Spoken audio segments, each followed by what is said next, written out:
Hi everyone, in this video I will show you how you can switch between single page checkout and classic 3-page checkout in Shopify. Currently, as you can see, this is single page checkout. In order to switch, go to your Shopify dashboard, then click on Online Store. Here you will find the published theme. Click on Customize button here. On this page, there is a select box in very top bar. Click on this and select an option Checkout. On this page, there is a left bar. Just scroll down.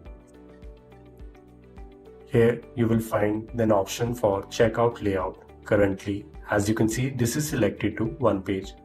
Click on this and select 3-page checkout and save the settings here. Now just check on the front end. For suppose I am going to check out again.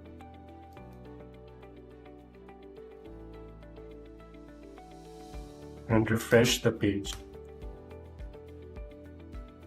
Now you can see the checkout is converted to 3-page checkout with 3 tabs: information, shipping and payment, with continue button here. Thank you.